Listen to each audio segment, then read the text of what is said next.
There we go. Awesome. We'll see if this thing works out well today. See if this thing works well, guys. There we go. Easily mountable. Easy to see. You can see how many of y'all show up for this kind of somewhat late night stream. See how it goes tonight. People may or may not show up. We'll find out here in a minute. Sorry.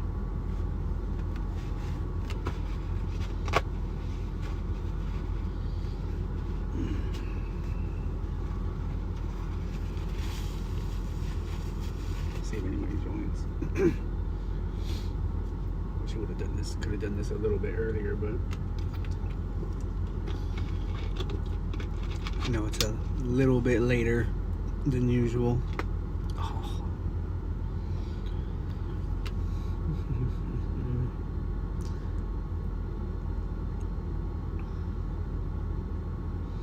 I'll stick around for about maybe 10 or 15 minutes. If nobody shows up, then I'll try to do this again, maybe at a better hour. I know right now it's kind of late,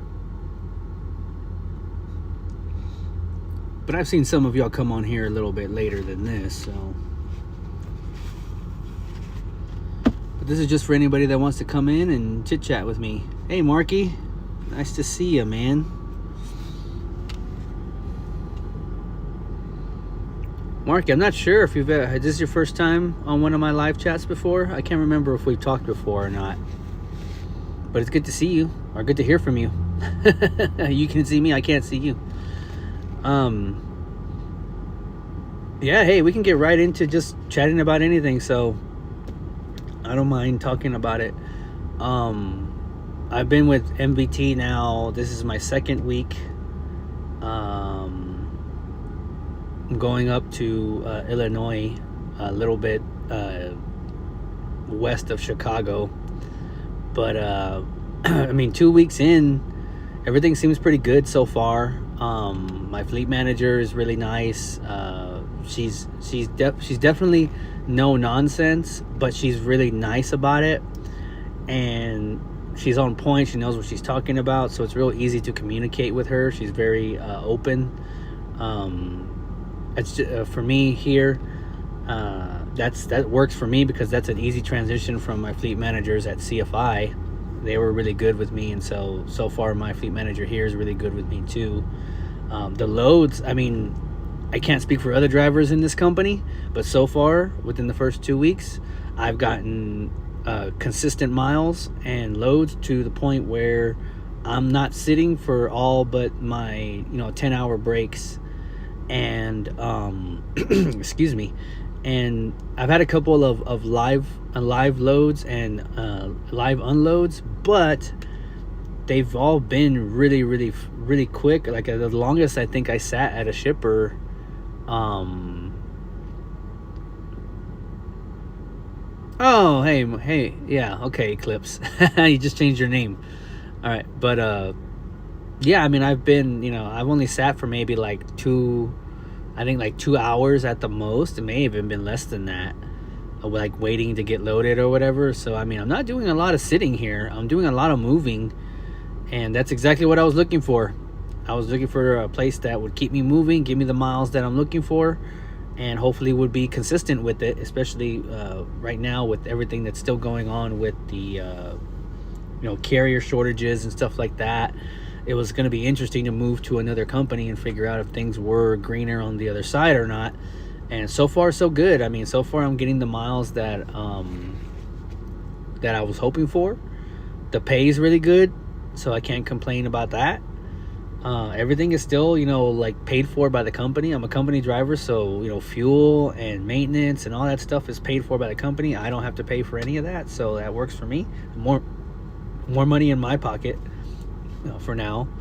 But the equipment, it's a 2020 International. That's what I'm sitting in right now, and it's got It's got 529,000 miles on this thing. It's got a lot of freaking miles. It's the most miles I've ever driven I've ever been like in a truck. I've driven 3 different trucks now, 2 Kenworths and an International. When I got into the 2019 Kenworth back when I started with CFI, that thing had like 320 some odd thousand miles on it. And of course I got into the new 2023 that had like 23 miles on it. And this one has 529,000 on it. So it's got a lot of miles on it. But I will say this, it's still like all the stuff under the hood is in place. Doesn't look like any of the hoses are worn or anything like that. So it's been really kept up well as far as maintenance and stuff like that is concerned. All the fluids are all there. None of them are leaking. Nothing sounds like there's no knocking sounds, or this thing's not missing. It doesn't miss a beat when you're driving it. It's a Haas, like it goes, man, and it's got some power. It's got some power and some torque to it, even going up the hills fully loaded. It doesn't feel like it's giving out like the Kenworths do, unfortunately.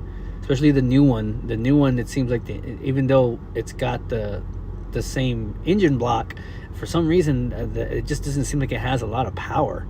This International does, but this International is not the ProStar International. It's an LT, and these newer ones come with the Cummins X15s. So I'm already used to driving trucks with the Cummins X15. So it was really, everything is in the same place. Nothing is really different. It drives well. I know how these engines typically work, so it's nice. It's an easy transition, and so far so good. I've been able to drive with no problems, knocking on whatever wood is in here, and it's been pretty good so far. So I mean, I can't complain, man. And the first trip is exactly what I was wondering how that was going to work, right? Because with this company, with MVT, they don't do I mean, they do have like a true OTR division, but a lot of their trucking structure is all based on divisions. So you as a driver work in a division that has, depending on your home location, you'll work in a certain division based on that area, right? And the idea is you're going to go into that area and then come all the way back and stay home and do your 34, your resets at home every week. That's the idea. You'll stay out for about 5 to 7 days, however long it takes for you to get from point A all the way back to point B, which is your home, right? In my case, I'm in Fleet 330, and my fleet goes from South Texas all the way up to as far as Minnesota and Wisconsin, in that area, as far up as there, and then as far down as Laredo, Texas. That's my division that I work in. So my routes are going to take me pretty much all the way up I-35 and then all the way back down every week. That's kind of going to be the idea. There will be those different instances where they might send me to a different location, but for the most part, it's going to be mostly going just all the way up north and then all the way back down south, and then I'll do a 34, or if I need to take an extra day or something like that, I can, and I'll just do that at home. So the idea is that I get to be home every week for at least a day and a half to 2 days. If I need more, obviously those are conversations with my fleet manager, and we can arrange those things. But that's the idea. You do your rest and resets at home. You get back in the truck and do it again, and then go up and come back down. And that's the idea. And after 1 week, that's exactly what happened. I went all the way up to the middle of Minnesota, to Alexandria, Minnesota, and then I came all the way back down. They got me a load that went all the way up, and they got me a load that brought me all the way back down. And by the end of the week, by the end of my 70-hour clock, I was back in San Antonio, and I stayed home. And I went ahead and took a 3-day weekend, for the holiday or whatever. I went ahead and did that. But and then right back in the truck, and we're going back all the way up to Illinois again here.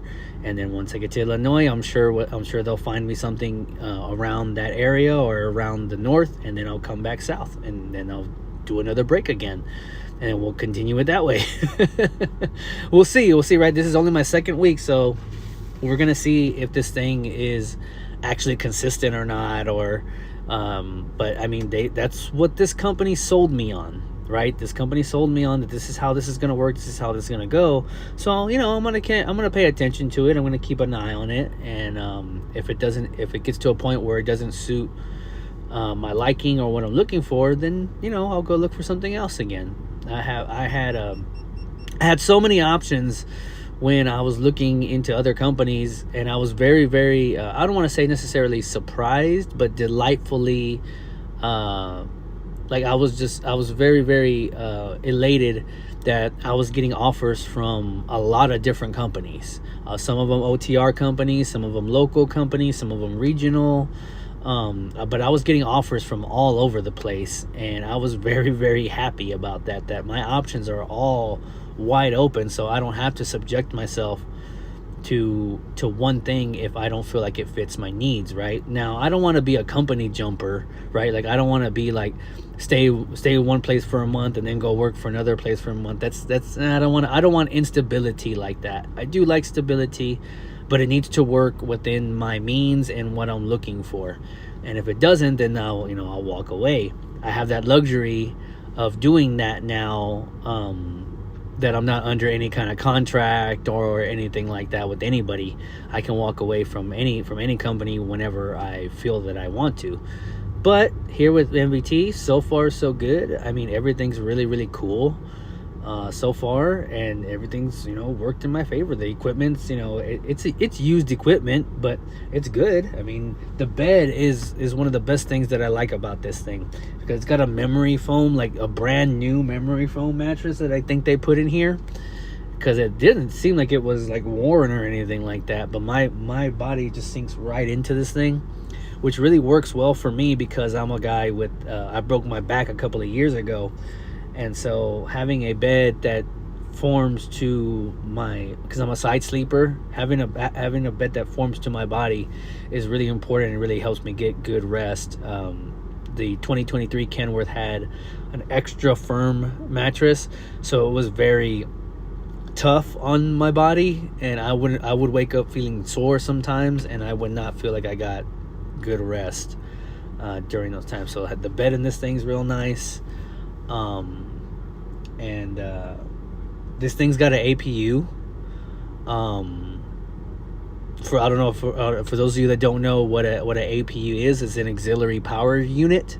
Some trucks will come installed with one, which means that it has its own battery, four battery packs installed in the back of the truck, where you can use an auxiliary AC and heating unit without having the truck running. That's why, if you notice right now versus maybe some of my other lives, it's very, very quiet right now, because I don't have the truck on, but I have the auxiliary power unit running with the AC, so I'm able to stay nice and cool in here without even having to run the truck, which saves fuel, which is what this company is all about. This company is all about saving fuel. Any way that they can save fuel, they will tell you, do this to save the fuel.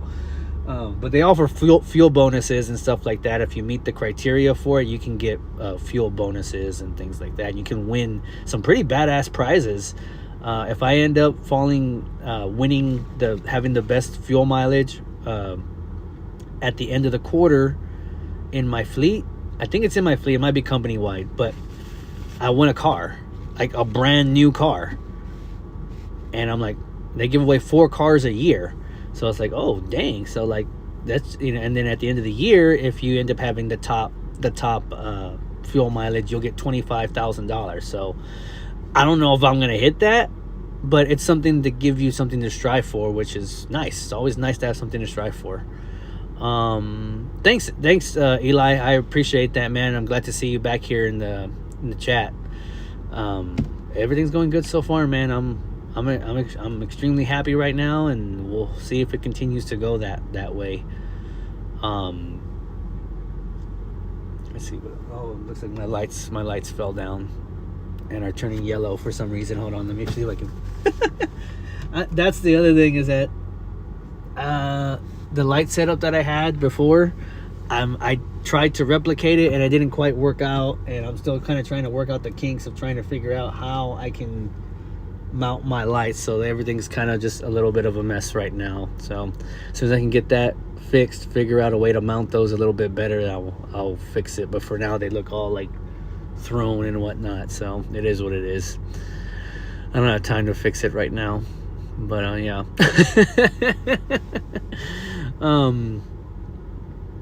Dang, Marky, it was a good game. I enjoyed it. I'm very, very happy that we're moving on. I was very nervous about the game the whole week, and was wondering which Cowboys team was going to show up that this last Monday night. And lo and behold, we got the good one. We got one of the better showings that we've ever seen from the Cowboys in the playoffs. Dak's performance was probably at least top 10, if not top 5 in Dallas Cowboys playoff history. That was about as good as you could ask from your quarterback, I think. Defense played well. The only bad thing was the kicker, which I hope he got it out of his system, because I think they're gonna need the kicker a little bit more in San Francisco than maybe what they did in Tampa. So hopefully he got that all out of his system, and he can make some extra points and some field goals if they need them this upcoming weekend. But man, that was I don't think any of us had ever seen anything like that. How you're gonna miss 4 straight extra points? That's insane. But at least he made the last one, so maybe that's a trend in the right direction for the guy. Like, my goodness, Brett Maher. But other than that, the game was perfect. It was about as perfectly played as I think we all could have asked for. So if they can bring out that kind of performance on Sunday, I think they got a legitimate chance to beat the 49ers too. But they got to bring out that performance. I don't think, like, if we get the Cowboys from Washington a few weeks ago, then they're done. But if we get the Cowboys from this past Monday again on Sunday, I think they got about as good as the chances of anybody of beating that 49ers team on Sunday. So I'm looking forward to it. I'm just happy to for them to still be in the playoffs, and we still have Cowboys football, another week of Cowboys football at least, and hopefully at least 3 more, you know. So that's what I'm hoping for. I don't know if I'll be watching it out here or if I'll be watching it at home, but either way, I'm gonna try to work it out where I can have my eyes on the TV at that point. If I'm driving, it is what it is. I'll just put it on the radio and I'll listen to it on the radio while I'm driving. But hopefully, depending on how everything goes, I can figure out if I can stop for the game, and at least if I'm driving, if I can stop and watch the game and then continue or whatever I need to do.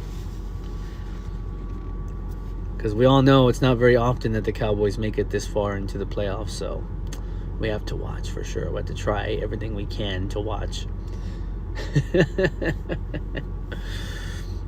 Oh man, but how's y'all's nights going, man? Like, I don't have very much to talk about right yet because, I've only been with this company for so long, so I don't really have a ton to talk about them. I pretty much already said what I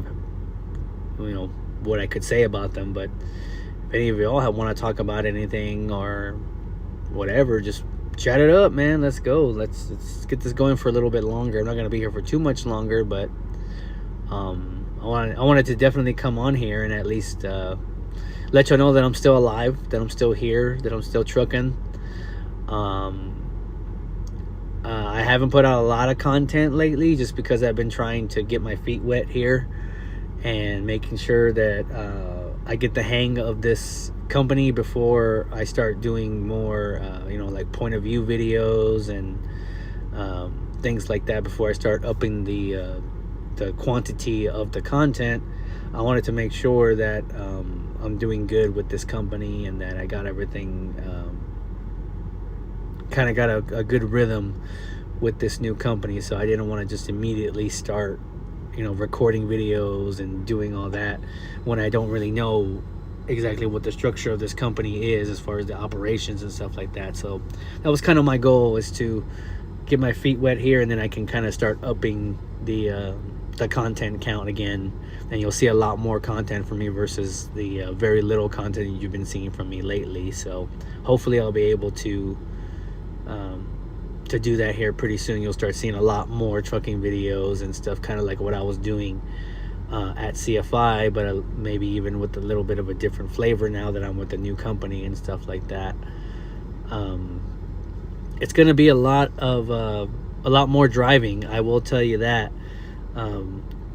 That's the nice part. Like, I guess that's something else that I can say is, so far, I don't know, we'll see how it goes, but so far, what I like about this company so far is that all the loads that I'm getting have been long hauls. So I'm not doing a lot of these 200 or 300 or 400 mile dropping hooks where, I'm making like 2 or 3 stops sometimes a day, or I'm having to unload or do a dropping hook every other day. And not to complain about that or anything, but it kind of takes away from your time on the road when you have to consistently stop and load at a shipper, or get unloaded at a shipper, or drop and hook your trailer somewhere, or relay it 300 miles here, 300 miles there. It really is like, it really cuts into your distance time and stuff like that when you just can't get in the truck and go and roll. With this company so far, we'll see how it goes, but so far all my loads have been over 1,000. So every load that I've gotten has been over 1,000. The only load that wasn't was the load that was to get me from Dallas to San Antonio, and even at that was still like that was still what, 180 miles, but that was because I was going home, and then I dropped it at home, and that was it. My day was over, right? I didn't have to worry about picking up another trailer and going again. So that's what I like so far, is that I am just able to pick up the load that I need to pick up and then go 1,000 miles up north, or pick up a load and then go 1,000 miles back down. And so that's really nice, not having to consistently stop and drop and hook and all that and everything. And so that's kind of nice too. So that's what I'm saying, that you'll probably see a lot less like backing up videos at shippers. You'll see some, because obviously I still have to go to shippers and I still have to go to yards and all that, but you won't see them as often as they were, because I'm not going to be going to them every day. Like, maybe I think I'll be going to shippers probably like twice a week. I'll probably be going to 2 different shippers every week, maybe 3, depending on how they book these loads. But when I was with CFI throughout a whole week, I mean, I could tell you that I'd probably be at about, what y'all remember, I mean, I think I was going to about 4 or 5 different shippers and receivers throughout the whole entire week when I was working with CFI. And that's just, that's very chaotic, and that's very chaotic and very inconsistent. It really takes away from being able to put miles on when you have to consistently be stopping and unloading or dropping and hooking and all that fun stuff. So far I like this structure a lot better. We'll see as it continues how much I like it, but I don't know. That's a good question, Marky, because they do offer I know that they do offer trainers, like the trainer jobs there at MBT. So I would assume if they do that they might. I'm not 100% sure, because when I came on board, they were looking for people with at least 7 months of experience. So with that being said, I don't know if they offer student programs. You would have to call MVT recruiting. And if you want, you can call, I can give you the number. I can put it right here in the chat here. Let me put the number. I'm gonna put the number here in the chat. I don't know if it's gonna let me, but I'm gonna try. What did I do with the notebook? I think I had it here. What did I do with the notebook? The notebook has all the numbers and everything that I need. Bear with me for a minute. Keep talking amongst yourselves, or talk to me. I don't know. Take a look at my awesome background. That's like hanging lights and everything. It's not the look that I like, but you know, I'm gonna fix it and get it all. I'm gonna get it all fixed up before the end of the week. Okay, let me see. I got the I got the paper here with all the numbers and stuff. Let me see if they actually have a recruiting number on here. Yeah, there we go. Okay. So this is the recruiting number. So I'm going to put it on here on the chat for you. So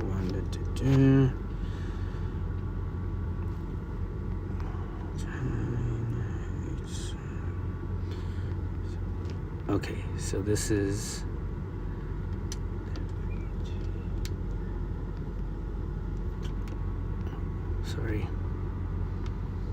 sorry guys, hold on, okay, there we go. I think that's it right there.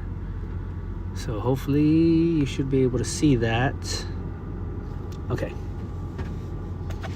that's the number for MVT Recruiting.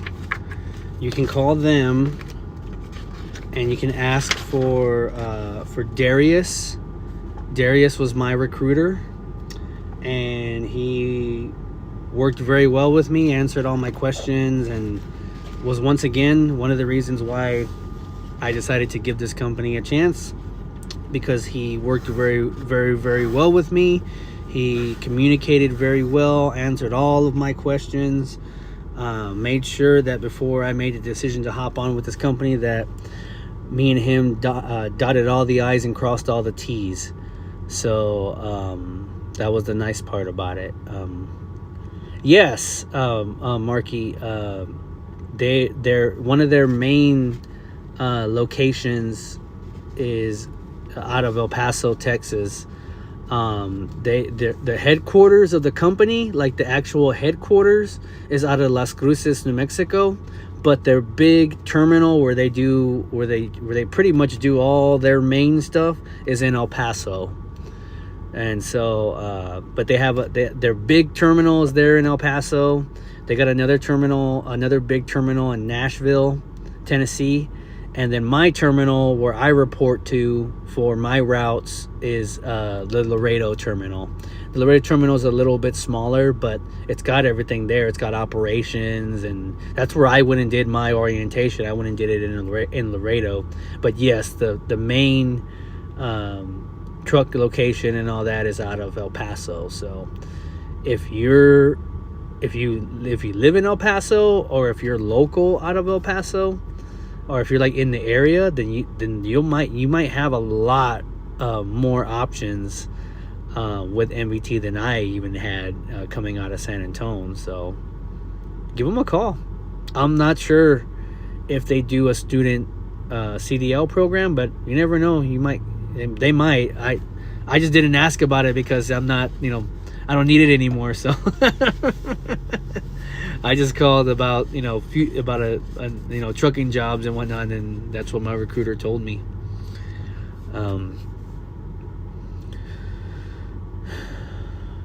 But yeah, it's been pretty good so far. Their trailers are really nice too. Hey John, how's it going, John Green? Did you see them send anyone home during CDL training, like because they couldn't verify something? No, the answer is no to that.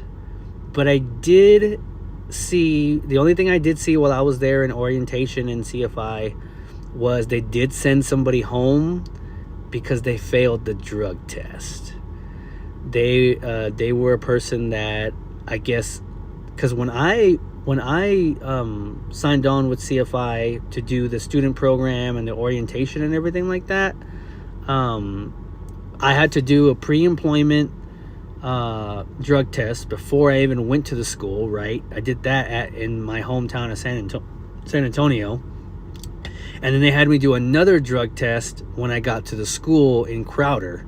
So the people at Crowder took me to that whatever that clinic in Neosho to go and take another drug test. So I took 2 drug tests prior to actually going to orientation at CFI, and I passed, obviously, because they didn't send me home. But I did see somebody during orientation get sent home, unfortunately, because I guess they took the drug test that first day of orientation, and they didn't come back for the second day because they failed. So very unfortunate. But yeah, but as far as verification stuff is concerned, I didn't see anybody I haven't heard any stories about anybody getting sent home. Now, what will happen is, for most of us we're going through the student program, we obviously don't have our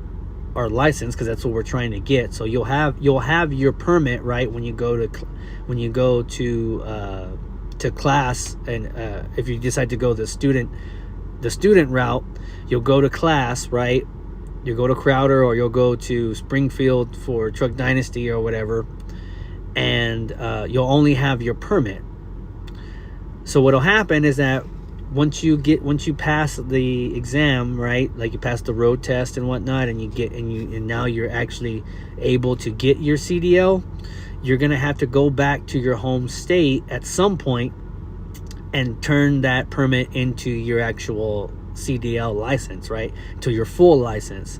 So at some point before CFI gives you your own truck after training, you'll have to go back to your home state and get your and upgrade your license.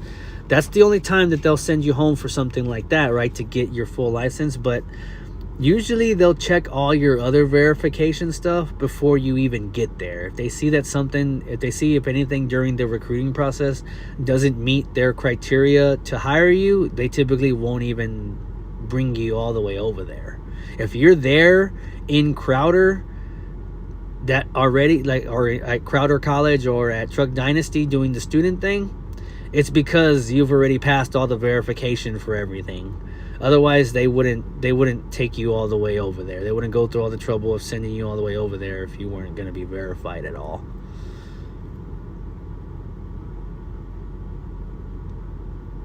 Hey, John, some people do.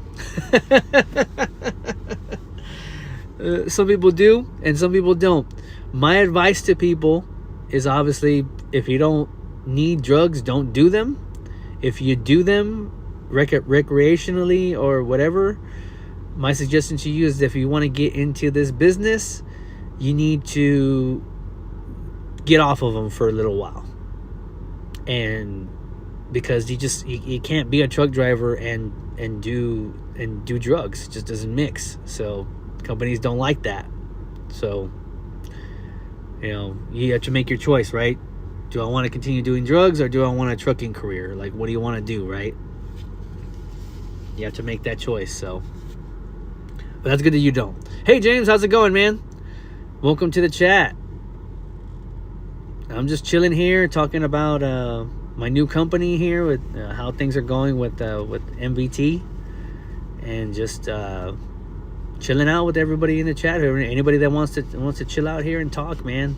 I love doing these things. I'm sorry I haven't done one of these in a while, but I've been just so busy, and this whole transition with this whole thing has just been really it's been a lot. It's a lot of new information to take in and process and whatnot. So but so far so good, man.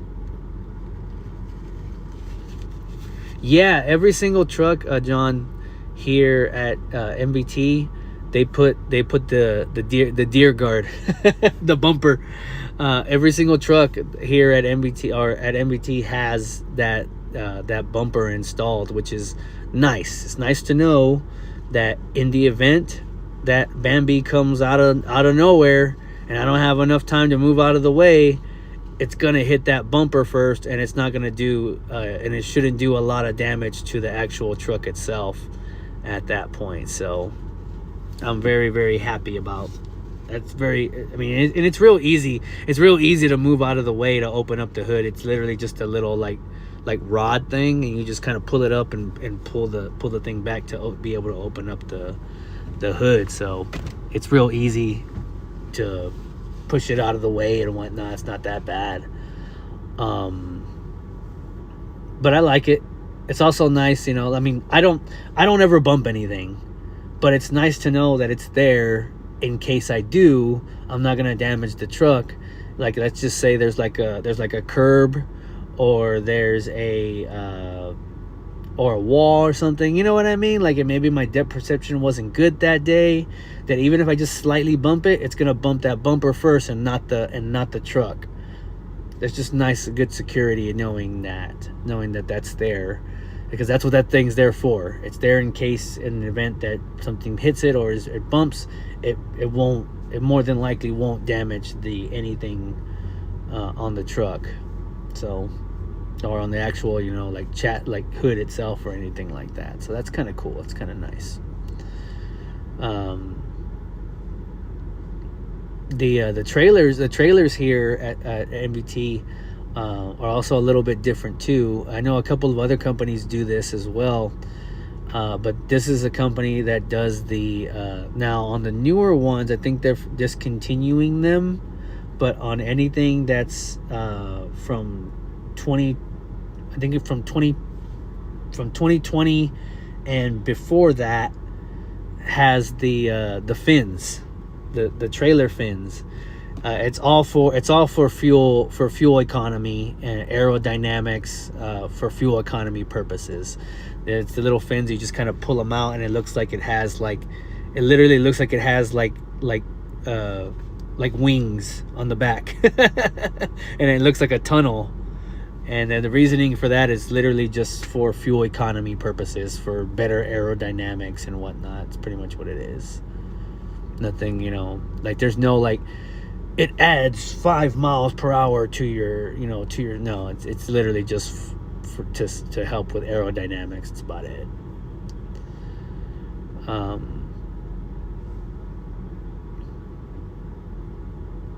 Hey, thanks, John. That's one of the things that I liked. Like, I did like the color scheme of the trucks and the color scheme of the trailers and the logo. Not to say anything, you know, was wrong with CFIs, but CFIs was very, very, they're very old school, so they kept everything always kind of old school and very like basic, like block lettering. You know, this company actually, not to say that they're like bam, you know, it's not Hirschbach or anything like that, but you know, it at least looks nice, and the color, you know, the blue, the red, and all of that really mixes in. It really does give you a feel of that like New Mexico kind of feel. So like it has that those New Mexico kind of colors, those colors. So it's real cool. It's real nice. Like I like the color scheme. I'm a fan. Yeah, James, this company is all about fuel economy. Everything is based on fuel economy. And with this company, you cannot miss your fuel stops. If you miss your fuel stops, you have to report it right away so that they can make the adjustments, because if not, they're going to dock you for missing your fuel stops that they give you. And you have to be like really, really, I mean, James, have you worked for MBT before? Like, I'm not sure if you've mentioned that before, but it sounds like, based on the way you're talking, it sounds like you've worked for them before. Excuse me. Yeah. They moved to, they have transitioned to the LTs. I'm in an LT. I'm in a 2020 International LT, and it has the Cummins X15 100th anniversary edition in it. So I was happy about that, because I heard nothing but bad things about the International Pro Stars that didn't have the Cummins engines in them, and it was pretty. And I've heard nothing but those things just keep breaking down and are problems. But these LTs have the Cummins engine in them, which I was very, very happy about, because as we all know, Cummins engines are pretty damn solid. So as long as you keep up with the maintenance on them and stuff like that, and these Cummins engines will last you a damn lifetime.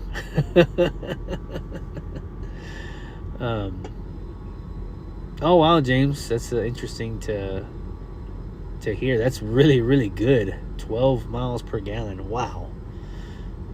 Right now I think I'm averaging like 8.8 miles per gallon, but I've only been driving this truck for less than 2 weeks. So but yeah, I've been averaging about 8.8, which I think is about top 10 in my division right now. So I'm fine with that. I'm sure if I get used to it a little bit more, I'm sure I can bump that up another mile per gallon to at least 9. I'm shooting for maybe like 9.5. I think that would keep me right at the top. So I'll have to kind of mess around with it and whatnot. I don't know how you would be able to get 18 miles per gallon on these things. Jesus.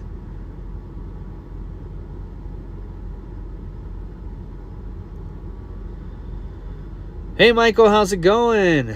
Good to see you back here. I am in Missouri right now.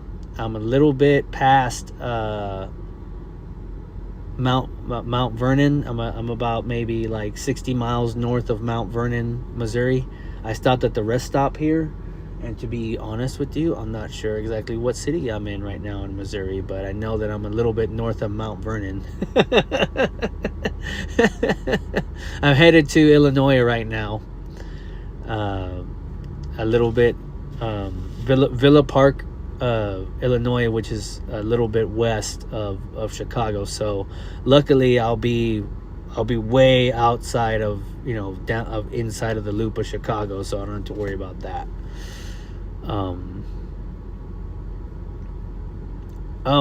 John, so my quick answer for you on that is, me personally, I've never stopped when it got windy. When it got really, really windy, I never really stopped.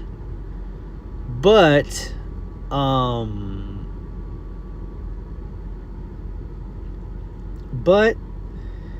if you feel like you need to, it's honestly up to you. It's really up to the driver, because if you feel like you just can't handle the truck because it's too damn windy, then I think make the choice, pull over and stop for a while, for however long it takes. I've driven through some pretty windy conditions. I want to say, what was it? Was it like a month or so ago that what state was it? I can't remember what state I was in, but I know that those winds were like, it was during that crazy windstorm that was going across the whole country, where some points of the country were getting hit with like those 40 mile per hour winds, and it was freaking crazy. And I felt it. But I was loaded, which is nice, because when you're loaded, you have a lot more weight that the wind won't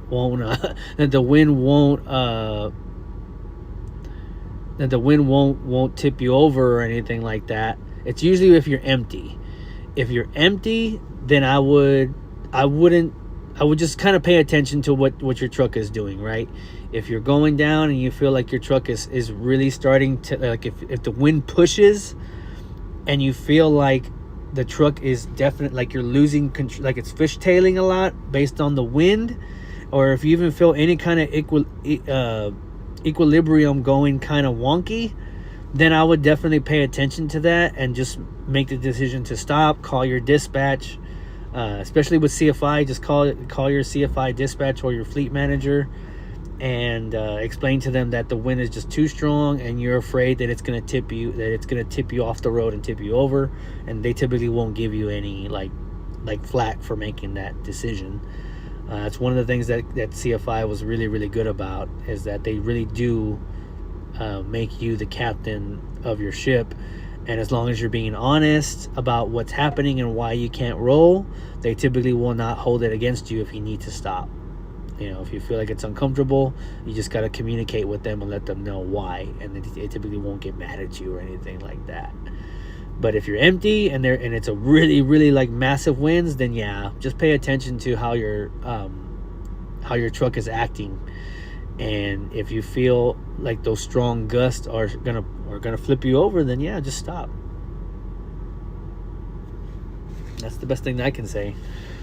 I never I'm not trying to toot my own horn or anything like that, but I never stopped for like extremely windy days. I just, like I said, I just paid attention to what my truck was doing, and if I felt like my truck was swaying, or if I felt like even though the wind was hitting, my truck was, all it was doing was just kind of moving a little bit in the direction, then I knew I was okay. I knew I could keep going, and I wasn't going to have any problems with it.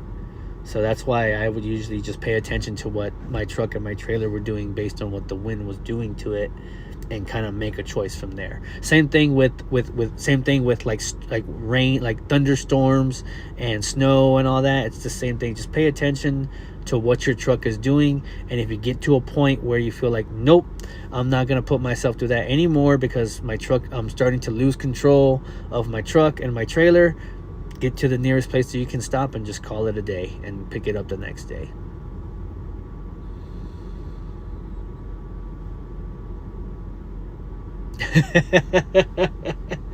You got that right.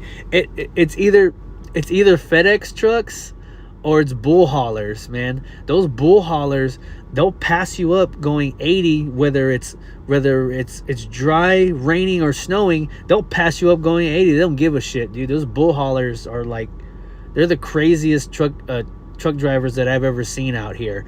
I mean, obviously I'm guessing they've been doing this for a long time, or else they wouldn't be just blowing past you like that. But those bull haulers, man, like, I wonder about them sometimes. I'm like, oh my god. But those FedEx drivers too, they're the same way. Some of these Amazon drivers too, sometimes, not to shit on these companies or anything like that, and that's what I'm not trying to do that, but it's just what I'm observing, right? What I'm seeing out here. And Amazon drivers can be kind of crazy. FedEx drivers drive kind of crazy. A FedEx driver almost hit me one time in Indianapolis because they weren't paying attention to what they were doing, and they were going to cross into my lane without realizing that I was there, and I had to honk my horn at them. And I'm like, what the hell, dude? I'm like, come on. And then but these bull haulers, man, yeah, like these guys, they got those badass Peterbilts, and they will zoom past you going 80 miles per hour on the highway. I'm like, holy shit. Like, god damn.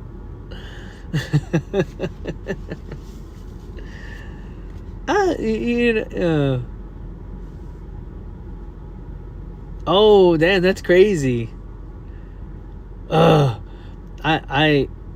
The worst thing about those is when you have to park at like a truck stop or something, and the only parking spot that's like left is like right next to a bull hauler, and you have to smell that shit literally all night long until they leave. It's like, oh god, it's terrible. It's awful. I don't know how they put up with it. They must get paid really, really well to put up with the smell and the bullshit. Like to make jokes.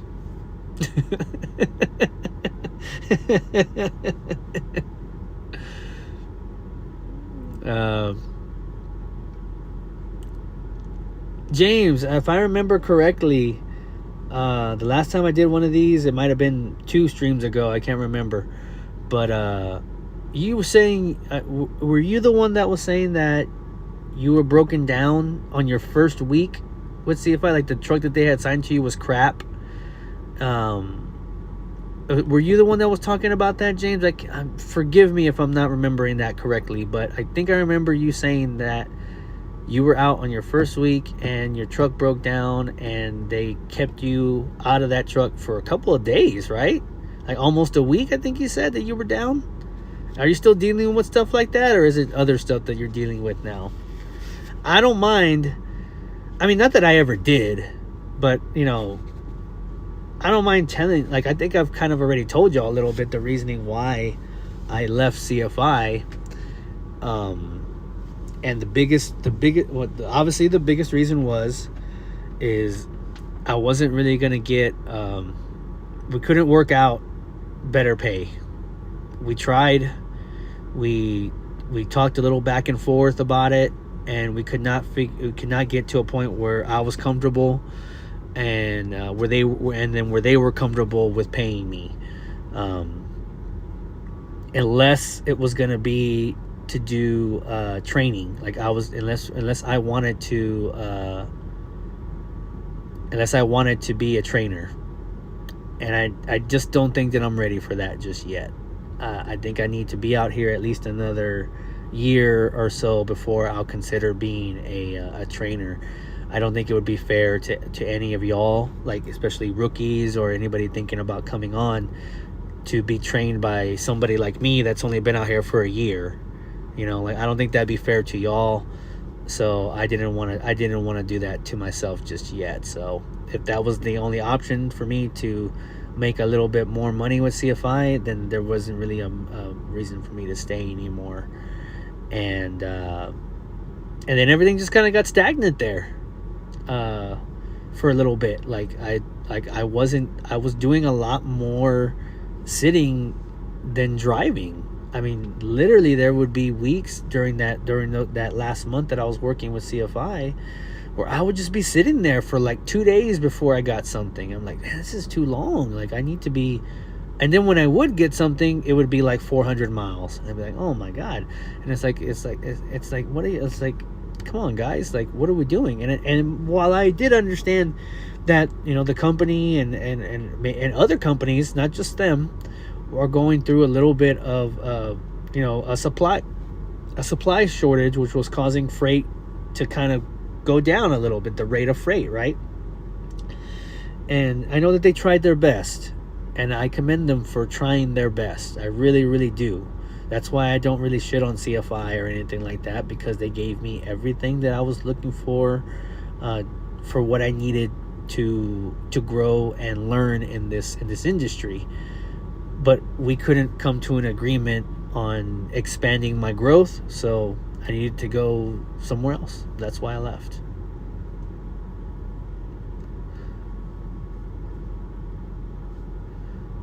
I was back in 2 I fell asleep in the bunk.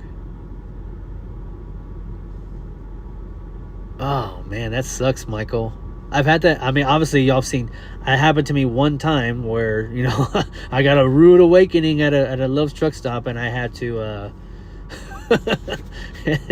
and they ruined the hood on that truck. So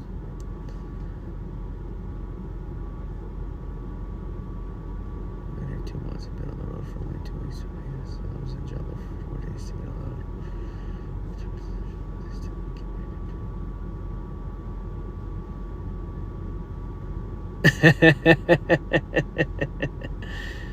Skateboard guy, never waited for those. It's awesome, Michael. James, yeah, I'm really sorry that you're having a really shitty experience there. I don't know what to tell you right now, my friend, other than just hang in there and hopefully things get better.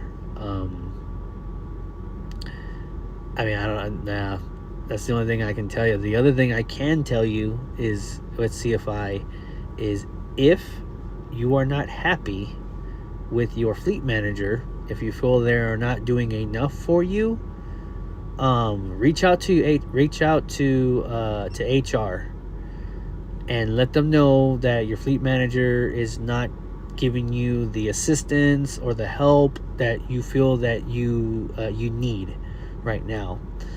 And maybe they can help. Maybe they can move you to another fleet with another manager that might be able to get you some better help, because that's kind of ridiculous, to be honest. Like,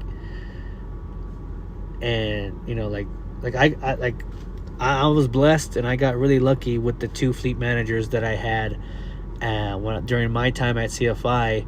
They were always on point with helping me out with any kind of problems that I had, and if I had any breakdowns or anything like that, they were always on point with helping me out and trying to do whatever they could to get me back on the road and get me rolling. But that's a little bit disappointing, that they're not getting you into something that would hopefully be able to get you back rolling. That's the thing. I don't know how long it's been since you worked for this company, for MBT, but I don't know if it had already happened after you had left. But these trucks are all leased through Penske now. So every single truck that MBT has in their fleet are all covered by Penske's 24/7 servicing and whatnot. So all the service, all the maintenance, and everything like that is all handled through Penske. And what this company will do, based on what I've heard, right, and what they say, is that when your truck breaks down, right, obviously if it's in a point where it can't be fixed, you know, with roadside assistance, and it has to be taken in to the Penske shop or whatever to get it fixed, or International or whatever, to get the problem fixed. If you are going to be down, yeah, okay, so you already know the drill. So if you're going to be down for a while, they'll put you in a rental truck if you're going to be down for a long time. So, and I've seen some of them out there, some in our yards and whatnot. I've seen some of those Penske rental trucks that just have the Penske logo on them.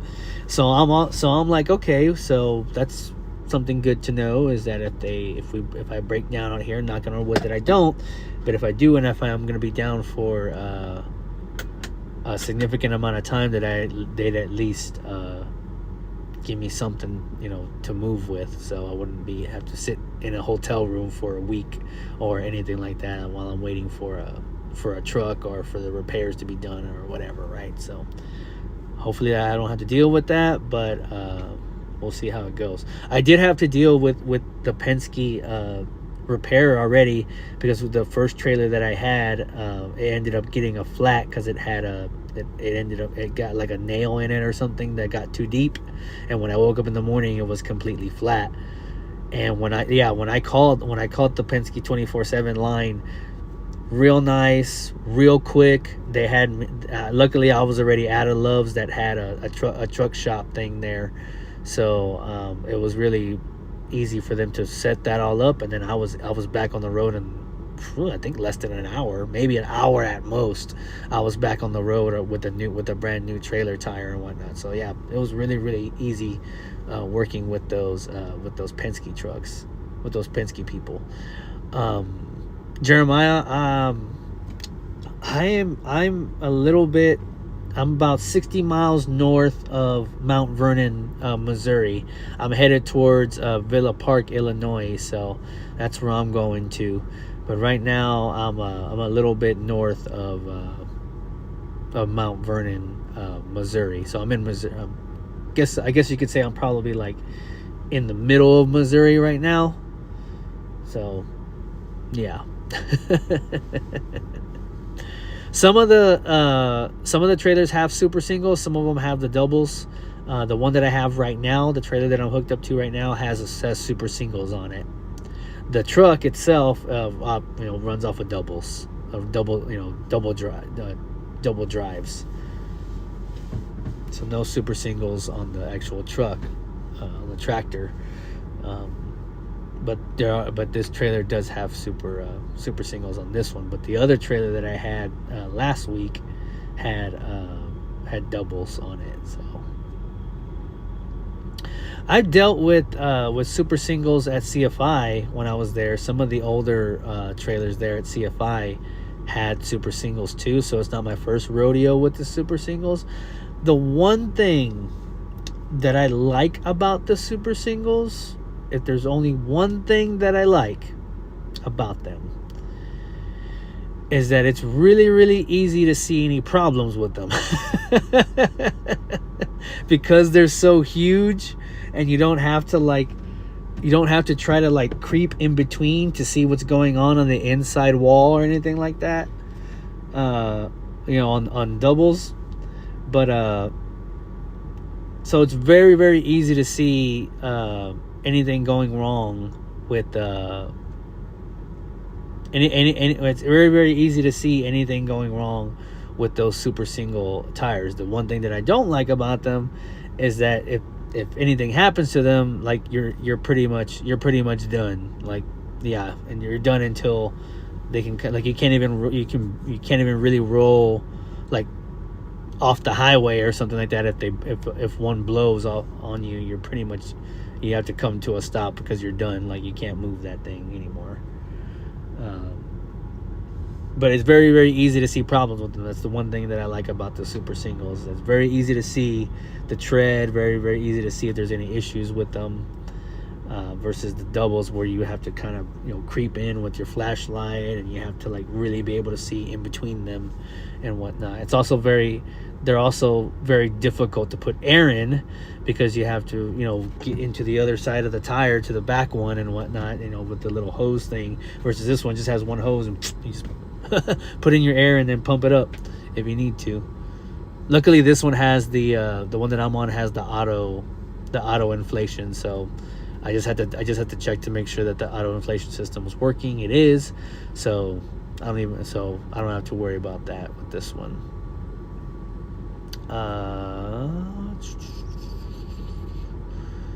Yeah, the singles do ride smoother. I mean, I'm indifferent. Doubles are nice because you get a little bit better traction, and if one tire goes out, you have another tire to back it up, and you're less likely to fly off the road with that. But yeah, my current speed right now is 64. I think I got the fuel mileage where I have the bump for 65 on the bump up to 65 on the on cruise. But I need to work on my my miles per gallon, and then hopefully I can get a bump on my speed a little bit. If I can work on that a little bit, then I'll have a better I can go a little bit faster. But as you know, I mean, for me, it's an easy transition because we're going 65 on those CFI trucks anyway, so it was the same thing. So for me, it wasn't really much of a change. So for me, I was like, I'm already used to driving 64. Ain't no thing for me. And I'm already used to planning and driving at 64 miles an hour anyways. So that was a really easy transition for me.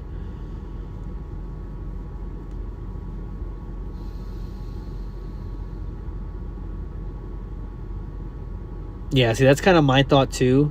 Like, just because if I do get able to go 70, I think I would only use it to like pass people up. Just because you can pass up just about anybody, or most trucks out here you can pass up going 70 if they're not because most people are going 60, 64, 65.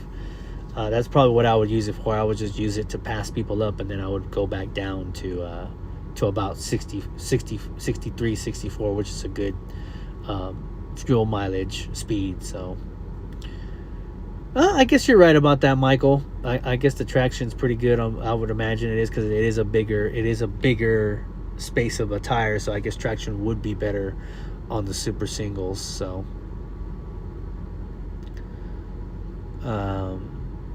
oh yeah, James, I absolutely love the Platform Science tablet, that the Platform Science ELD that MVT uses versus OmniTrack. This one is so easy to use. It's very, very all the layout out of it is very clean. The HOS is very clean. The changing your status is very clean. Looking at your workflow, like being able to look at your job, like your stops and everything, it's all laid out like super easy, super nice. All the information's there. So I like that about these versus the OmniTrack ones. The OmniTrack ones were a little messy, but it's the only ELD that I knew, so I didn't know any better. I didn't know anything else other than OmniTrack. But so far with this Platform Science one, it's very clean, it's very easy to use, and it gives, and all the information that it gives me is really, really easy to see. And even doing the DVIR on this tablet is like super, super easy, and versus with CFI is like, I don't even remember where the hell the DVIR thing was on OmniTrack. If OmniTrack even had a DVIR option, I don't even remember if it was on there. Oh yeah, all of that fun stuff, Michael. Every single one of those things this thing does have. It has lane departure, and it is loud as fuck. But which is good, I guess, right? You know, in case, you know, you're having a problem, you know, it definitely lets you know. The lane departure on these trucks versus the ones at CFI. The ones at CFI would give you the little beep, you know, like based on if you were lane departure on the left or on the right, and it would give you the little boop boop boop boop, or the little beep or whatever that let you know you're getting off the lane. In these trucks, it does a loud boop, you know, big old beep, and it actually will turn off the radio for that beep. So if you're listening to the radio and you go off the lane, it beeps and turns off your radio. So the only thing you hear in that moment is that loud ass beep that comes right behind your ears. Like, it lets you know that you're going off the road. And then adaptive cruise, it does have adaptive cruise like the Kenworths do. It works the same. Obviously, it'll adjust based on your distance between you and the car or vehicle in front of you. So that's nice to have that, to still have that ability to see. Jeez, my lights just fell off again. The ability to be able to see what the speed of the truck in front of you is going is always it's always been a nice thing with these trucks. So it's nice that this thing still has that. It got really dark too when my lights fell down. The background light is all dark now. APU is the biggest change for me. I've never been in a truck with an APU, so this is my first experience with the APU, and I gotta say, it's nice. It's actually really, really nice. You know, instead of having an inverter that operates off of the truck batteries, this thing has its own. The APU has its own, as you know, has its own set of batteries that it uses, and it has its own AC unit and heating unit, so it doesn't have to utilize the trucks. You know, like the main, like it runs off of the APU, and it works really well. I mean, I had I've used the AC unit and I've used the heating unit, and they both work very well. Like, I never have to have the truck running when it's like, I just turn the truck off. As soon as I'm done, I just turn the truck off. I turn on the APU cooling unit or the heating unit, depending on the temperature outside, and it works really well. And these trucks also have, you might know this, James, they have the auto start option. So when you turn it off, you can hit the auto start button, and if the batteries on the APU are getting too low, the truck automatically kicks back on and charges up the batteries, and the truck will stay on running as long as it takes to charge up the batteries of the APU, and then it turns off again. And so that's kind of a little cool features as well. That's actually a really that's a good little feature. That was kind of neat, kind of cool. But so far, I only have a fridge. I only have a fridge connected. I have a fridge, and I have my monitor right here, plugged in to the, to the outlets here. And I have like a little iPhone charger over there, but you know, the iPhone charger doesn't use almost no power. So, and it hasn't, you know, it hasn't like completely died or anything like that. So it's actually kind of nice. But like I said, even if the batteries are getting low, as long as you have the auto start on, the truck will kick on and charge the batteries if it needs to. So that's kind of nice. That's another way to help save with fuel and stuff on these trucks and whatnot. So that's kind of nice that I never really have to worry about idling the truck anymore or anything like that. That's kind of cool. It's kind of nice. But yeah, I mean, the one thing that I will say, it's hard to say right now if I like it or I don't like it. The only thing is the spacing back here. It's definitely more compact than the Kenworths. The Kenworths had a little bit more space back here in the sleeper area. Everything's kind of a little bit smaller in this internet, at least in this International. I'm not sure if that's how all Internationals are, but in this one it's a little bit smaller. Like I feel like, because right here, as you see where my arm's extending, I'm sitting on the bed, I'm moving my arm, and I'm already hitting the passenger seat right here. And so that's how close I am from the point of the bed to the front of the cockpit of the truck here. That's like literally right here. Versus in the Kenworth, I would, you know, if I reached forward, I wouldn't even be able to touch the passenger seat yet, because it'd be a little bit further out. So it's a little bit more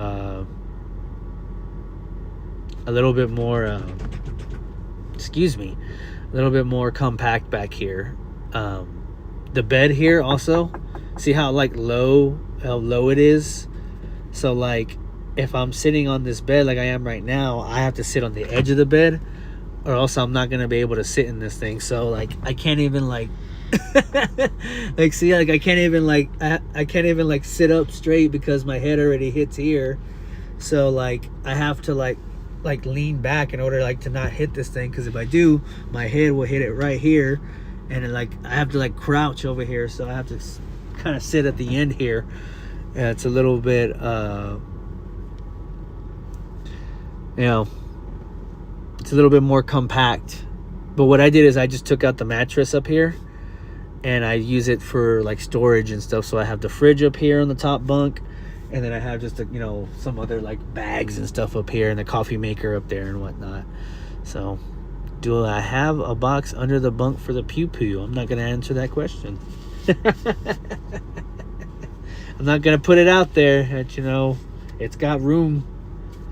There's a nice little like cubby like under the bed, like open cubby. A lot of room for a bunch of boxes. I will say about that, like there's not a lot of room, like as far as like maneuvering room, you know, but the bed is long enough for me. Like it's long enough for my body. It's nice. But it has these things have a lot of storage space, like a big old open area down here. You know, like it's got a big old open area down here. It's got a big old open area down here. It's got this up here, this here. It's got this here, that, you know, like, and then all of this is obviously, you know, like cubby space here, cubby space all the way from in here to here. You know, all of this space up here. Sorry if it looks like a mess. I haven't organized it yet. Don't judge me. You know, space up here in this area here, even space where the CB's at. CB goes here. I haven't quite installed it yet. And then there's just a big old gap of space right here. So like there's so much room in this truck, like to put things. So I can at least appreciate that there's that much room to put all your stuff at and whatnot.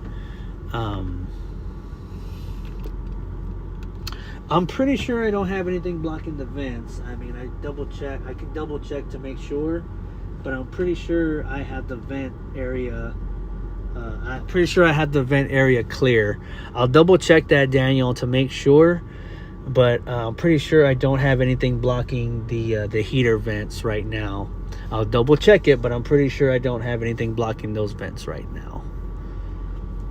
Yeah, because I would do the same thing in the Kenworth, because the Kenworth vents were right there, kind of by your feet, like right under the bed, and you had to be careful to not cover them up so much, because that could stop the heating unit from working properly on those Kenworths. So I made sure to do that.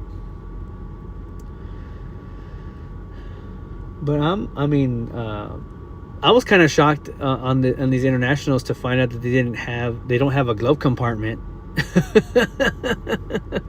I was like, there's no glove compartment? Oh wow, there really is not. So my glove compartment is literally a bag of all the stuff that I had in my glove compartment. I have it in a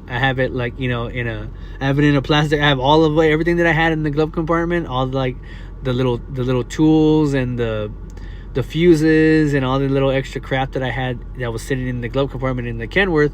I just put it all like in a bag, and it's sitting like right on the top of the right on the top up there, and that's my glove compartment now, because there's no glove compartment in these things. So I just kind of put everything in the bag, and I kind of put it up there on the top, and if I need anything from there, then I just pull it out of that bag and then put it right back in.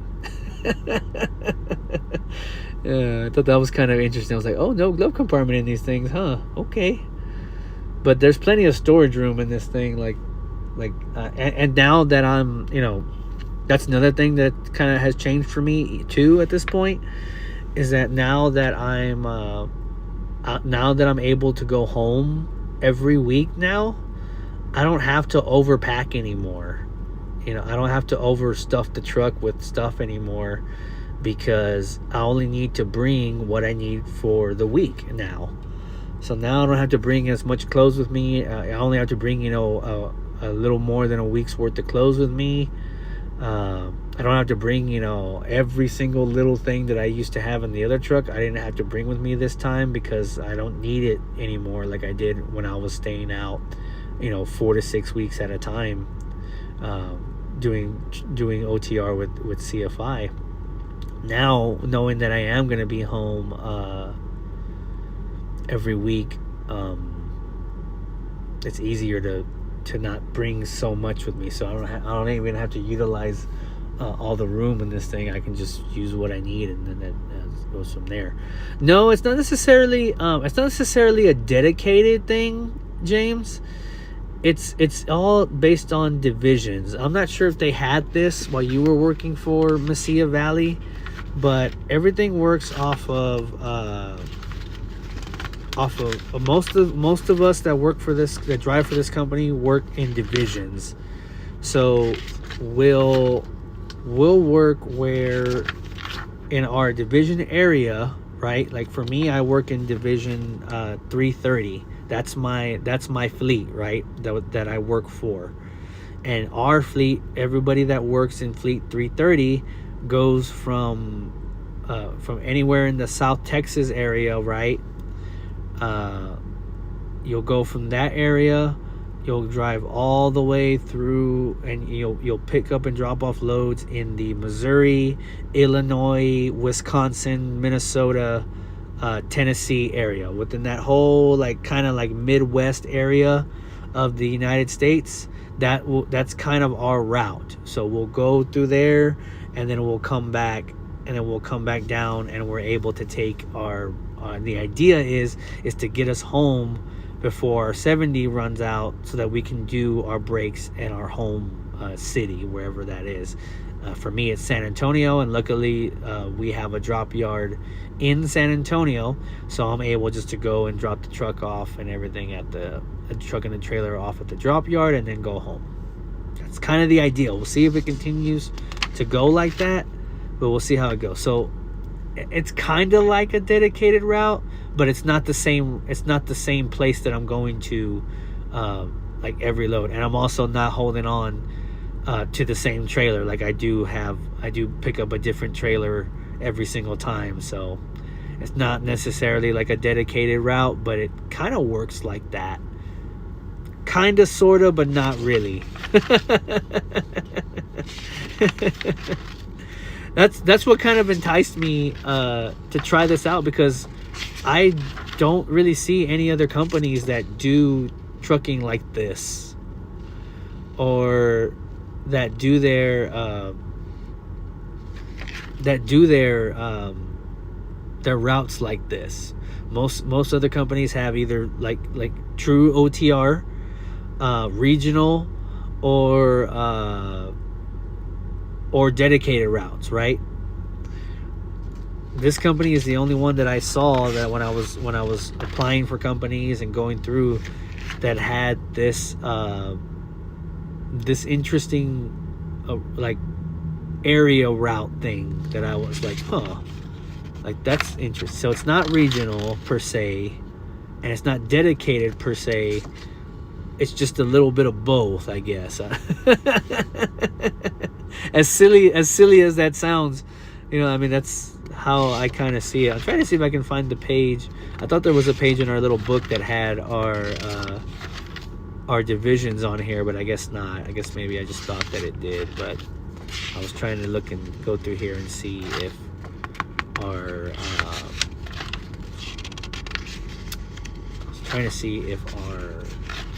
fleets were in here, but they're not. I thought they were in this book, but I guess not. Anyways, that's the best way that I could explain it, is that's how these fleets work or whatever. So with this company, what I do like about this company at James too is I do like that they have a total of 31 different drop yard locations, pretty evenly spread throughout the country, by the looks of it. At least in most of the places that they do their operation at, they do have quite a bit of drop yards. It just doesn't look like they have any drop yards up in the super north area of the country, but for the most part they have drop yards in most of the major areas that you would hope that they would have drop yards in. So that's kind of nice. I do like that. I do like that about this company. So that's actually kind of nice. Just don't close both. I'll make sure to do that, James. I mean, so far, like I said, so far so good. We'll see how things continue to go, and we'll see how it continues to go as I go along with this company. Who knows, right? Maybe in a month or so I end up not liking it for whatever reasons, but so far so good. I do think that coming from CFI really helped with the transition to this, because I was already used to how a mega carrier operates and whatnot, so it really wasn't that big of a transition coming over here. As long as you know how a mega carrier works, and if you worked for a mega carrier, it's almost the same thing. Nothing too much different. Just gotta go through the different procedures that the company likes versus with the other company, and learning how to use another ELD. That's about the extent of it. But we'll see how it goes. We'll see. So, like I said, so far so good. We'll see how it goes. I'll obviously be talking to y'all all the time and whatnot, so you'll hear it from me first whether or not I'm liking this or I'm not liking this. You'll hear it from me first, how I'm feeling about that. And I'm pretty, y'all know me, I'm pretty vocal. I'm pretty vocal. I don't really keep a closed mouth if I feel like I don't have to. Oh, that's interesting. Worry more about your safety, huh? I mean, I haven't had to deal with that yet, but we'll see. Like I said, I like my fleet manager because she's on point, but she also seems like she's very understanding, and as long as you communicate with her, she seems like she's very, understanding about situations and stuff like that. So we'll see how it goes. We'll just have to see how it goes. I hope it goes well for me, because I'm liking it so far, and just based on the first 2 weeks of working, the pay is already way more than I was getting at CFI. It's way more than I was getting at CFI. So I'm really, really happy about that. That the pay is just way more than what I was getting at CFI, and so it's nice to see that.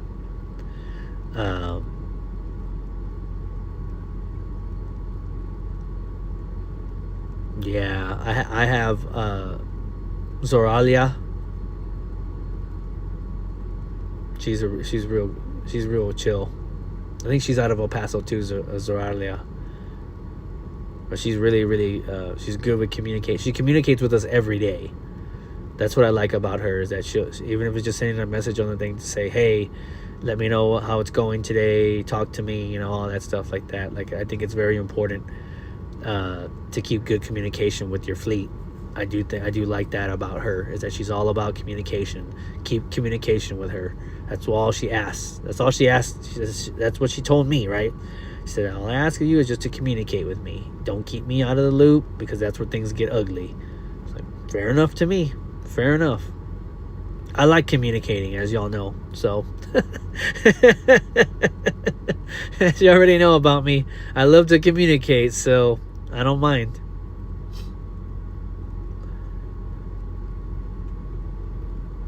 That's the one thing too about this place so far that's a little bit different. Don't get me wrong. I did like oh God, I already forgot his name. At CFI, my recruiter. Man, I forgot his name. That's probably why I forgot his name, because he stopped calling me and stopped talking to me. But at first he was very like we talked a couple of times, but then we didn't really talk very much after that. My recruiter at CFI. But yeah, my recruiter here, Darius, I mean, he called me like even before I even started with this company. He was calling me like every week just to chit chat with me and make sure that everything was going well, and that we had everything figured out and whatnot. And then even now he calls me regularly just to see how I'm doing, if everything's going good, all that fun stuff. So I appreciate Darius from here at MBT for doing that for me as well. He doesn't have to, but he did. So that's cool. Yeah, Michael, you have a good night, man. Thanks for coming out. Be safe out there too, man. Hopefully things start turning around over there for you at CFI. If not, you can always come back to MBT.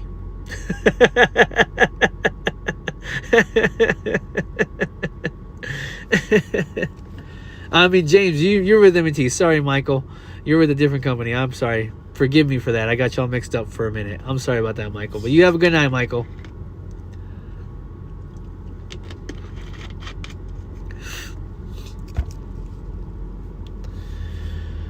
Yeah, PJ, hey, welcome to the chat, man. Riding with Dave, man. He left CFI a couple of months ago, to be honest, after his I think this was his third time with CFI. Because his first time was when he did the whole training and everything. And then he left for a little bit. And then he came back and was doing team driving with his girlfriend. And then I believe something happened between them, and then he came back to CFI solo for a little bit, and then that was it. And he took off. He took off again. And I think for his third stint, I think he was only with the company for maybe 2 or 3 months, and then he took off again. And I haven't heard. Last I heard about riding with Dave, he was he was still going to do trucking with a new company, but that's it. I mean, any videos that you see of him right now, I think are all still CFI, when he was still driving with CFI. I don't think he's posted anything from his new company yet or anything like that. So, but I believe he was still going to be driving. I just don't know who he's driving with, or if he was going to still do the YouTube thing or not. I have no idea.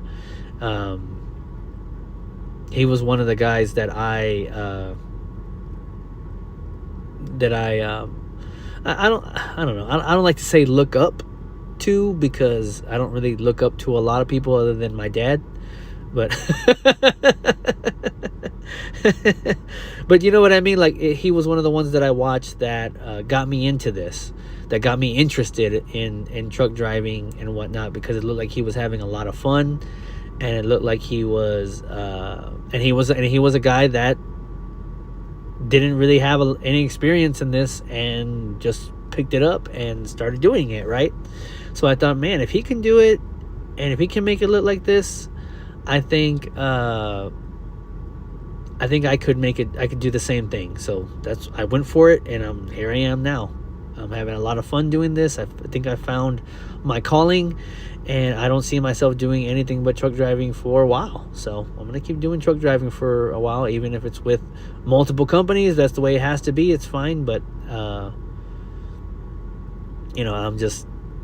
I enjoy this, and I appreciate people like Riding with Dave for what they gave to the community, and what it allowed a lot of us to do, to come out to say, if he can do it, I think I can do it too.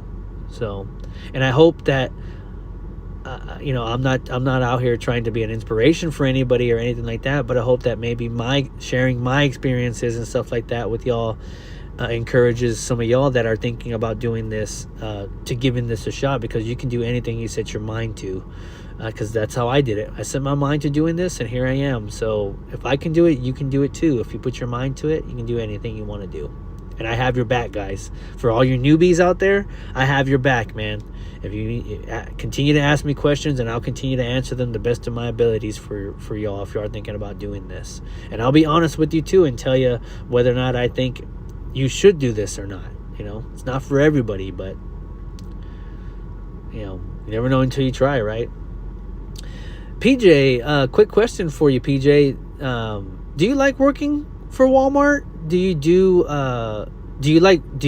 the over the road with Walmart, or do you do regional with Walmart? Explain to me a little bit about that, because Walmart's one of the companies that I'm thinking about in the future, but I'd like to know from a source that works for Walmart, just how do you like working for them? Is the pay good?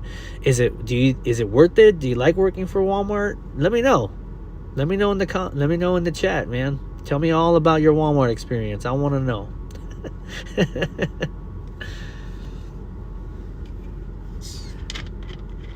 James, while I wait on PJ's response, I hadn't really realized it until a couple of months into doing this, that I think truck driving might be in my blood too. And the reason I say that is because I had totally when I decided to become a truck driver and do all that stuff, I kind of just forgot, because I think he's been retired for so long already, that my grandfather was a truck driver for a long time. My grandfather did truck driving for a couple of different companies back in the day. He retired. Jeez, when did he retire? I think 2000 or 90. Was it 99 or 2000? I think he retired. That's probably why I kind of forgot, because he hasn't been working for 20 years. But the last company that he worked for, that he did the longest, was ABF. He worked for ABF and did regional driving for them. I think for about 20 years before he retired with them. It might be a little bit less, but I think it was 20 years. And he was a part of the Teamsters and everything like that, man. He was all about that, man. And it's been really, really cool to talk to him, and whenever we get the chance to, about his experiences and about my experiences and whatnot. I was thinking about it, right? Because it's funny, because my grandfather, one of the last times we talked, he was like, man, I want to go with you, but you stay out for too long. he was like, you stay out for too long, man. I can't stay out that long. I'm like, oh man, that's cool, Grandpa.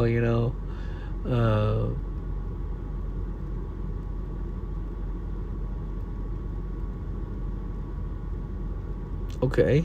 All right, PJ. Sounds good. Thank you.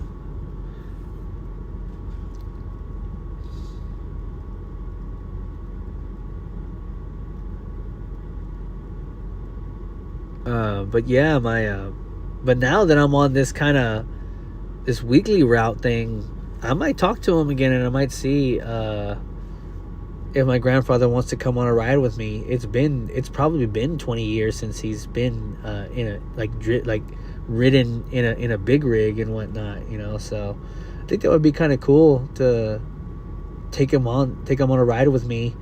If he can handle being out here for at least a week, I think that'd be kind of cool to take him out here and kind of see what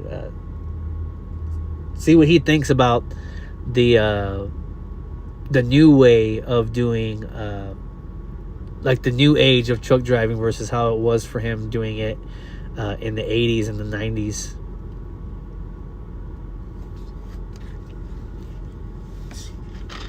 He'd probably call us pansies. He'd probably call us like bunny foo-foo drivers versus those 70s, 80s, and 90s drivers.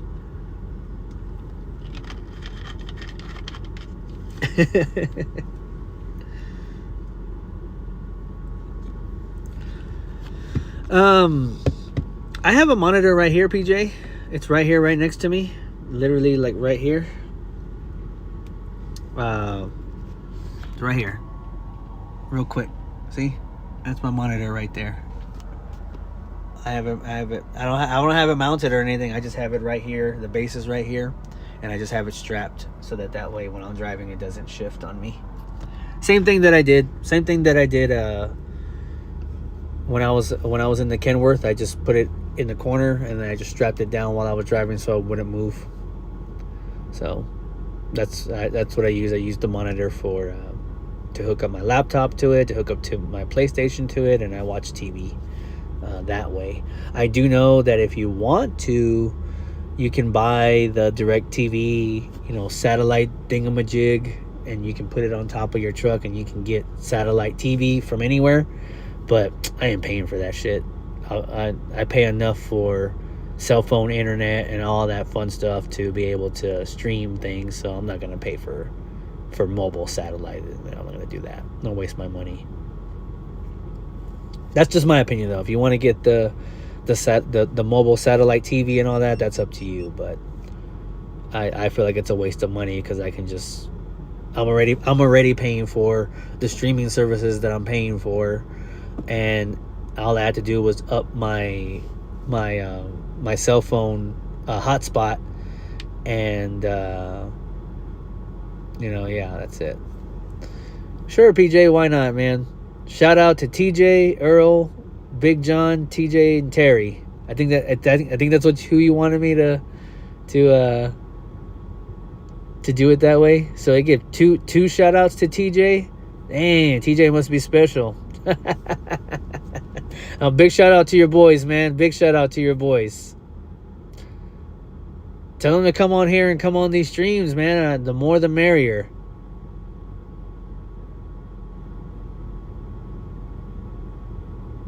I think that they do.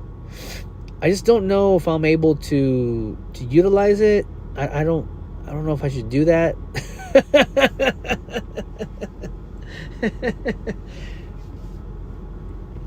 Hey, man, I love visiting Florida. I don't know. I don't know if I'd want to live in Florida, but I do love visiting Florida. I love the beaches. I love the theme parks. I do love visiting Florida. One of my favorite states to go and vacation at. Don't think I'd want to live there because it's surrounded by water, but visiting, I can do that.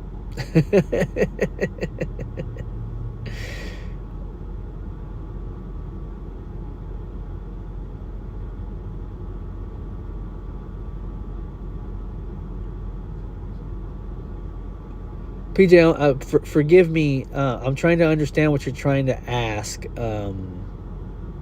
You're asking me if I'm on my one foot when I post videos. Can you explain that just a little bit more? Because I'm not quite understanding what you're asking me. I'd love to answer your question, but I need to understand exactly what you're asking me. Maybe I'm not reading that correctly, but I'm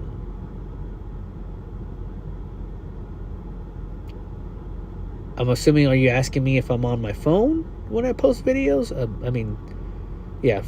Ask me that a little bit differently so that I can understand it. I'm not 100% sure what you're asking me, and I don't want to answer your question wrong. Yeah, I'm thinking about going to Florida this summer. I'm thinking I want to go back to Universal Studios and maybe visit Daytona Beach for a little bit. Uh,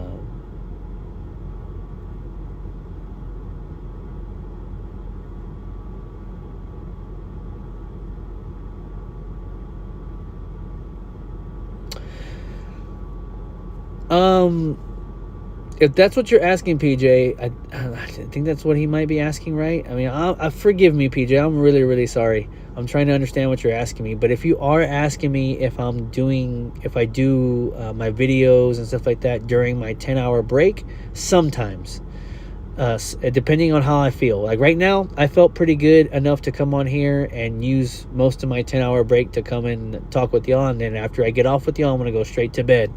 And then that's it. But sometimes I get off and I don't want to do anything other than just relax, maybe watch a little TV and then go to bed. So but sometimes if I'm recording out here and I have enough time during my 10-hour break to to transfer the videos and edit them and whatnot, I'll do that. If not, then I'll just wait till my 34 and I'll do all of my editing and everything like that during my 34-hour break, so that I can do that. But if I want to get something pumped out fairly quickly, then yeah, I'll typically do my editing and posting, recording and all that during my 10-hour break. It just kind of depends. I can't be one of these. I already know who I am. I can't be one of these guys that records and posts videos every single day, because there's just so many other things that go on in a day that I just don't feel like I could dedicate every single day to doing this. It's just kind of a lot, especially with all that I do out here already, with truck driving and working and whatnot, and then trying to do this every single day. I just don't want to burn people out on me either, and I don't want to burn myself out. So I think I think what I'm going to try to do is I'm going to try to see if I can get a frequency of maybe 3 videos a week. They don't all have to be long, right? Some of them can be a little bit shorter. Some of them can be informational. Some of them can be POVs. But I'm thinking I want to try to do at least 3 a week, and maybe squeeze in a live stream maybe once a week if I can help it, right? Just kind of go from there and whatnot. That's kind of what I'm thinking the future of this channel is that I would like to pump out videos a little bit more often than what I've been doing lately. But I don't want to go to doing this every day, because I know I'm gonna get burnt out on it real quick if I try to do everyday videos and stuff like that. I just can't do that to myself. I can't overexert myself. James, you should, man. Definitely get that started, James. I think the last time we talked, you had mentioned that too, and it's already been 2 months since you told me that. So you need to get started, man. And I tell you what, James, I'll give you my Cash App, and if you want to send me $50, I don't mind. I'm kidding. I don't mind, man. Get your channel started, get your content going, and then I will do whatever I can to help you out, man. If I share your stuff with people, obviously, if I feel that your content is not suitable, you know what I'm saying? If your content is oh man, you're being a little aggressive there, James, I don't think I'll be able to share that, right? But I don't see you as that kind of person, James. I think you're a pretty cool dude. So I don't think your content's going to be, super aggressive or attacking or offensive or anything like that. As long as it's not offensive or anything like that, James, I don't mind, pushing people your way once you get started, and whatnot. And so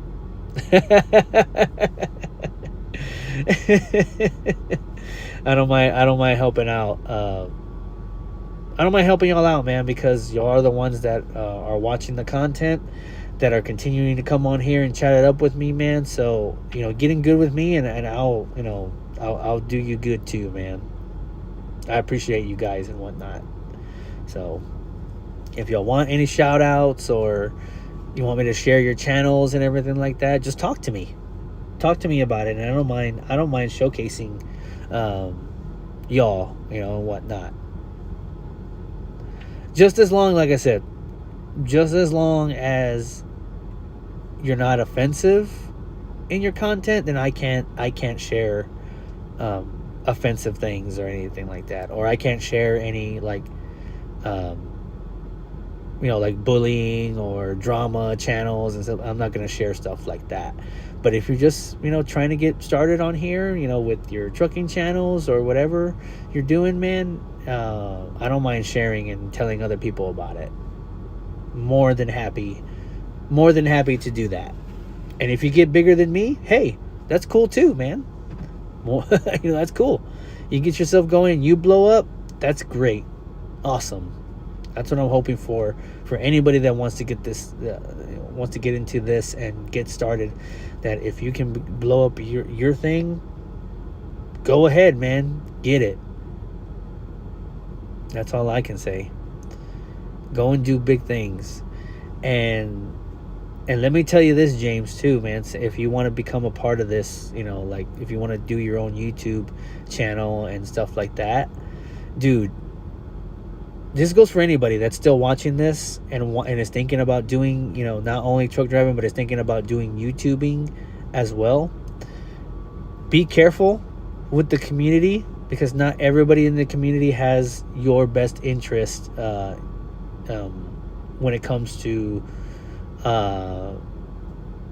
trying to help you out, or trying to be a part of the YouTube trucking community. There's a lot of bad apples out there, and there's a lot of people that don't have your they don't have your best interest involved in it. They want to get something out of you, or they want to rile you up, and they want to create drama, and then you become a part of the drama. And once you become a part of the drama, I mean, that's your life here on this platform. Then you won't be able to get yourself out of the drama unless you just step away. But just stay away from the drama of the community, man.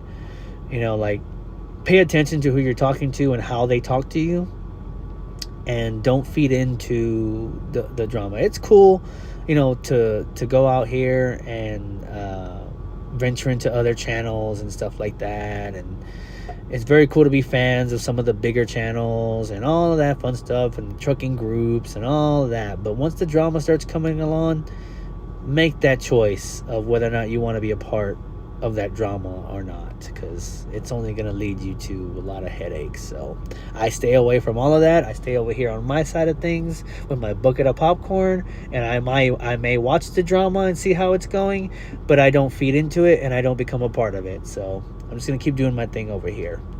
But I think I'm with you there, James. I think I'm good at this point. My truck my lighting is already falling apart, as it's falling completely off of the wall at this point. So that's probably my cue to get off of here too. I'm gonna try to fix this lighting problem that I got. Hopefully the next time I'm on here, my lighting problem won't be dragging on the ground. But I'll see y'all guys later, man. But I appreciate y'all coming by and being a part of these things. I say it all the time, and hopefully I can be a little bit more consistent with it, but I hope to do these a little bit more often than I have been in the past. So, and James, don't be camera shy, man. Get over it, and get out here and start doing some of these videos. I want to see what you got. But hey, I'll talk to you guys later. Y'all have a good night. Stay safe out there. And I'll see y'all guys soon. See you later, guys.